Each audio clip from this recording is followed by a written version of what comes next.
got everybody on track and qualified today here for the Indy 500 from Indianapolis Motor Speedway.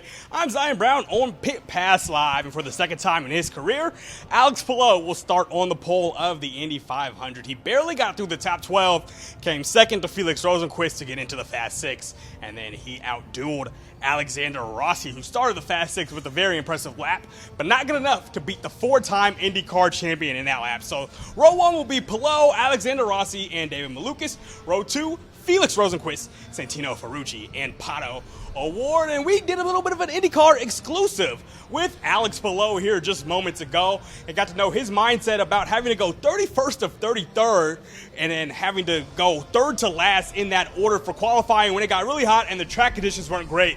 But he was able to lean on his teammates, both from Chip Ganassi Racing and Meyer Shank Racing through their technical alliance to figure out how to operate.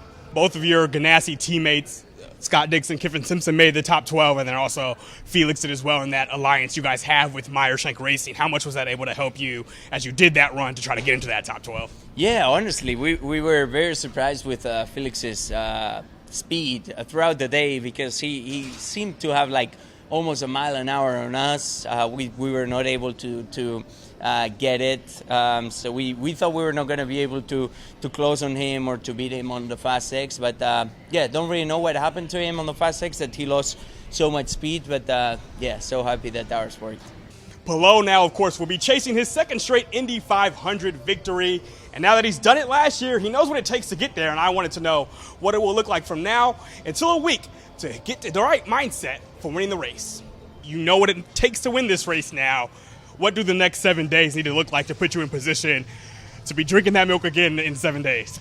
It's a different story, completely different story to what we did today or what we did last year. We just need to build a complete new race car, a race car that is capable of overtaking the cars that are racing this year, to see if there's something that suits me a little bit more, see if we can get close to them, overtake them, if we can be fast up front. So I'm excited to go out on Monday and Friday out on practice and see if we can get the car towards what we need.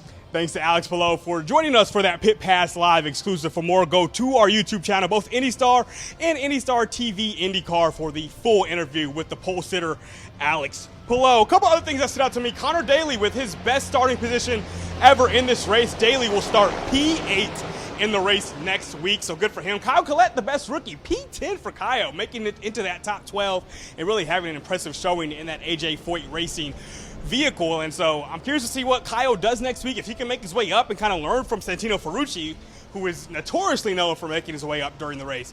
I really want to know if Kyle can pull that off. A few bad results. I'll start with the singular result of Joseph Newgarden. Penske, they said it was the same trim, kind of the same design and same strategy as the rest of their cars, but we saw, of course, Malukas get to P3. Scott McLaughlin made the top 12, but Joseph Newgarden, P24. I think the good thing Newgarden could take from this is that last year he started P32 and legitimately had a chance to win that race before his fueling issues. So if anybody knows how to do it, it will be Joseph Newgarden, but a surprisingly poor qualifying round for Newgarden in today's session. Now let's go to Andretti Global.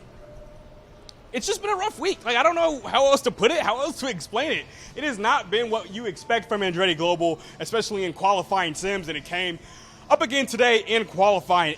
Marcus Ericsson will be their highest starter. He's just at P18. Then Will Power at P20. And Kyle Kirkwood, second in the points championship, a guy that maybe you would have thought is in a position to win his first Indy 500. He'll have a chance, but he will start P26. Not sure what went on with those Andretti Global Hondas at all this week, but it was just a very poor effort for a team that hasn't won this race in 9 years. They went 3 and 4 years, right, culminating with the win by Takuma Sato in 2017. But since then, Andretti Global, it was Andretti Autosport back then, but since then, Andretti has not figured out how to win this race and how to consistently really compete to win this race. And if today's qualifying is any show or any kind of indicator of what's to come next week, it doesn't look like they'll be competing for a win in 2026. So upsetting to see that from Andretti. And then one last time, I will point out that we got 5 days of on-track action this week, and no crashes happened.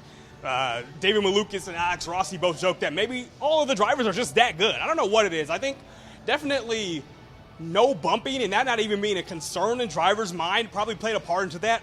I think a lot of drivers were playing it safe throughout the week, including today for some drivers, and just not wanting to damage their car and have to, kind of rebuild a car throughout the next week. But still, even with no bumping, you figure that, especially today when cars are trying to get into the top 12 in the Fast Six, that you would see one or two cars hit the wall and crash and do some damage. We didn't see that at all this week.